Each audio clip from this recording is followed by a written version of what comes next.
building. Pola pikir komparatif dan kompetitif keuntungan. Di sini ada 4 modal strategis. Yang pertama ada sumber daya pengetahuan, yang kedua ada sumber daya manusia modal, yang ketiga ada modal budaya, dan yang terakhir ada kelembagaan. Di sini dijelaskan juga suasana akademik. 1. Nilai inti nasional atau kondisi maksimum yang fasilitasi siswa menyadari dirinya.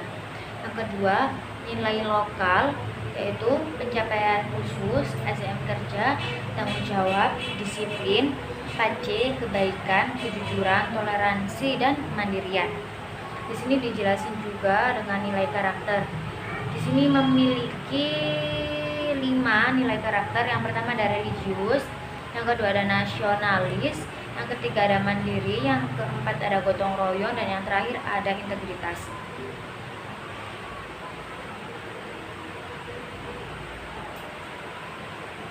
Keterampilan abad. Di sini keterampilan abad yang dijelaskan yaitu ways of thinking, ways of working, living in the world, and the last tools of working. Yang terakhir tools of working. Dijelasin juga nih 9 karakter yang paling penting.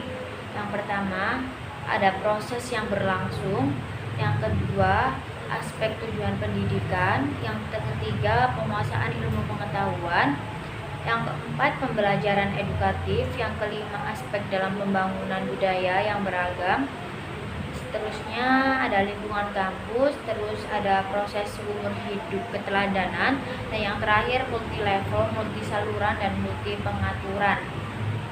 Itu saja yang saya tangkap di materi karakter building ini. Halo, di sini saya akan mereview materi yang ada di PBAK Fakultas Sains dan Teknologi dengan tema studi kasus ilmu eksakta dan karakter building. Di sini saya akan mengambil contoh dengan adanya virus corona yang ada di Indonesia.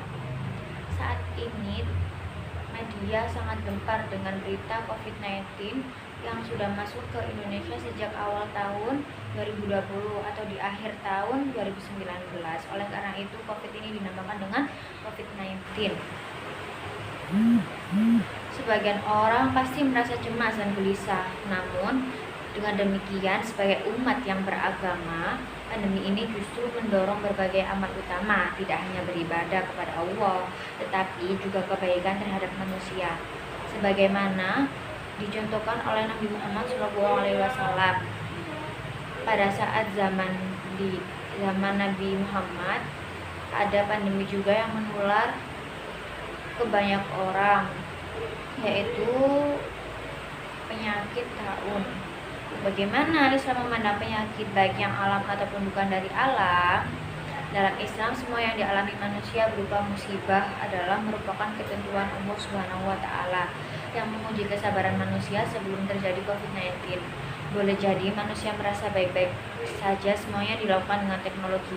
Namun saat Allah menurunkan penyakit wabah berupa virus yang sangat menular dan mematikan, manusia baru sadar bahwa sebenarnya tidak ada artinya dibandingkan kekuasaan Allah dan kekuatan Allah. Mungkin inilah satu dari banyaknya hikmah pandemi yang mengingatkan kita sebagai manusia bahwa kita makhluk yang lemah dan serba terbatas, sehingga tidak sepatutnya kita merasa tinggi dan merasa sempurna. Beribadah kepada Allah mengajarkan bagaimana cara kita sebagai seorang muslim menerima suatu musibah dengan menerima penuh kesabaran sebagai bentuk keimanan kita atas kekuasaan Allah, seraya kita juga berusaha mengatasinya dengan mencegah penyebarannya serta mencari solusi untuk pengobatannya. Jadi kita sebagai umat manusia, umat Islam di bawah naungan Nabi Muhammad SAW, kita harus tetap bersyukur dengan apapun yang diberikan oleh Allah. Nah, kita tuh harus sadar kalau apapun yang dikehendaki oleh Allah itu tidak dapat diubah. Ini semua pasti ada hikmahnya. Jadi kita sebagai umat manusia ya sabar aja dengan semuanya. Kita tetap berdoa, berusaha. Sebagaimana kita ya pokoknya kita harus tetap berdoa, menjaga diri kita sendiri dari segala apapun wabah, ya terutama wabah penyakit COVID-19 ini yang sudah menjalar ke seluruh dunia. apalagi di Indonesia. Alhamdulillah saat ini beritanya sudah mulai menurun, tetapi kita harus tetap menjaga protokol kesehatan, menjaga 5M, tetap vaksin.